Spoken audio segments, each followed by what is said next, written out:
Allô, mes très chères filles du futur, présent si vous m'écoutez en ce moment. Allons-y avec une petite lecture.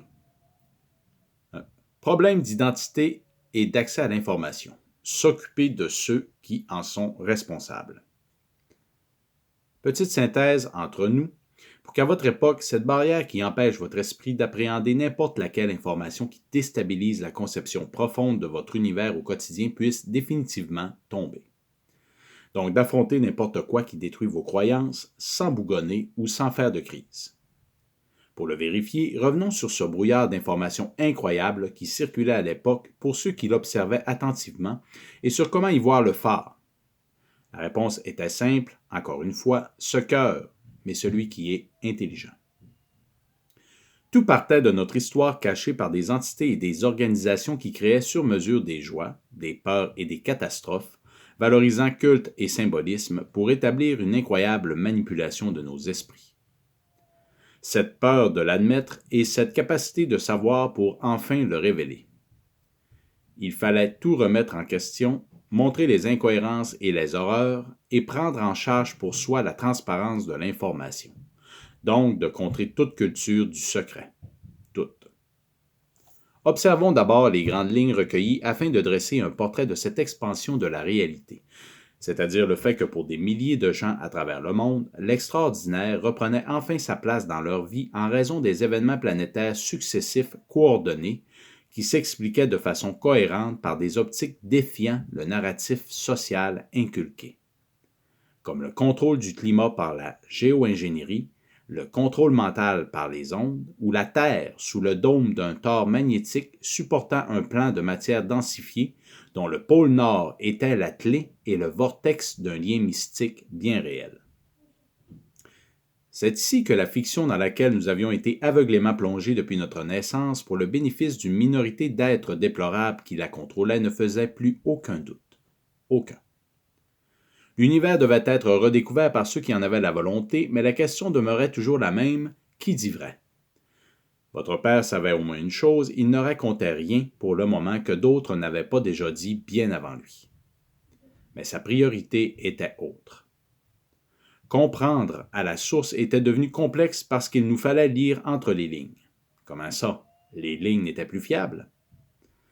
Nous vivions une communication de résistance, à la fin d'une époque où l'idolâtrie de l'absurde, de la médiocrité et de la stupidité était devenue légendaire, une aliénation. Nous étions incapables de reconnaître et de prendre action collectivement contre le délit d'initié de tout un monde de cachettes et de secrets qui nous assassinait en plein jour. Pourtant, quand j'étais jeune, nous étions tous des pros. Chaque vendredi soir après le souper, nous nous réunissions entre amis sur notre immense galerie pour jouer à la cachette. Et nous aussi, on se fabriquait des tunnels, mais dans notre cas, l'hiver sous la neige. Et je fais bien référence à l'existence de par le monde de réseaux souterrains cachés.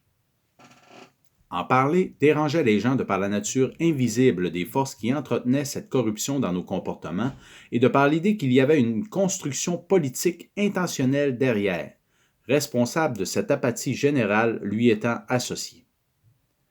Nous observions que l'intégrité morale et la rigueur intellectuelle n'étaient plus valorisées dans l'espace public médiatique autant que le pouvoir de l'argent et celui de la célébrité du j'aime qui se montre les fesses pour posséder ou être possédé par la marque de commerce de la société qui nous contrôle. Ben, t'exagères encore, papa.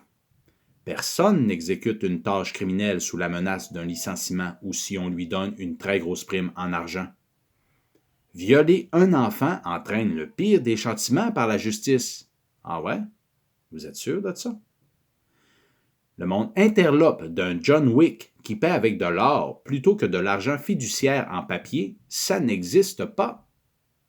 Ah bon? Imaginez les filles. Nous étions rendus à un point où votre père pouvait déstabiliser émotionnellement son entourage parce qu'il ne buvait plus de vin comme tous les autres apôtres, qu'il n'écoutait plus la télé et sa pornographie ou qu'il disait patiner avec des patins de gars. Alors comment se préparer à l'idée que nous étions socialement au fond du seul baril qu'on avait connu? Le contrôle et l'ingénierie sociale basée sur la peur et la sécurité nationale avaient atteint un tel succès qu'il était devenu impensable, non pas dans nos dires, mais dans nos actions, de ne pas se soumettre au fonctionnement d'un monde dirigé par des psychopathes et des voleurs qui nous arnaquaient à tous les niveaux. Nous imaginons ne pouvoir rien y changer, sauf d'accepter de jouer avec leurs règles et d'en tirer profit en abandonnant à leur sort toutes les autres victimes jugées irrécupérables, collaborant de ce fait à la mise en place de ce cercle vicieux de la corruption et de ce sentiment d'impuissance lui étant initialement associé. L'homme était émasculé, la femme déféminisée, la famille nucléaire déconstruite, pas seulement au sens d'une stérilisation chimique mentale ou environnementale, c'était un agenda documenté, un culte mondialiste connu, une haine visible contre notre humanité qui nous maintenait amnésiques de notre instinct naturel à aimer. Et l'outil principal pour maintenir la cohésion de cet état d'esprit collectif, travesti, passait par le contrôle des gouvernements, de l'argent, des médias et des transports pour que les gens cèdent leur créativité et leur travail dès leur naissance à ce système qui corrompt par le mensonge sous toutes ses formes. L'histoire, l'archéologie, la religion, la science avaient été falsifiées. Les médias et leurs divertissements s'assuraient que nous ne puissions pas connaître la vérité. L'argent papier était une arnaque. Le système financier mondial était dans les mains des spéculateurs et des usuriers. Les gouvernements étaient leurs corporations non représentatives corrompues au service de banques centrales privées qui s'assuraient que nous restions endettés. L'industrie alimentaire, pharmaceutique et médicale s'assurait que nous restions malades. Les militaires et les fabricants d'armes s'assuraient que nous restions en guerre. Les politiciens et les avocats s'assuraient que tout ce qui précède nous apparaisse légal.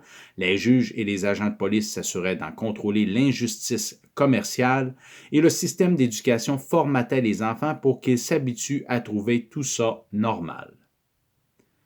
Bref, nous subissions à différents niveaux un lavage de cerveau pour que l'on s'attaque à ceux qui veulent nous sortir de notre enfer afin de nous maintenir dans un marché de proxénètes. Et objectivement, il était difficile de le contredire et habituellement, les interventions faites en ce sens par certains étaient directement corrélées à un changement dans l'appréciation de leur confort donné.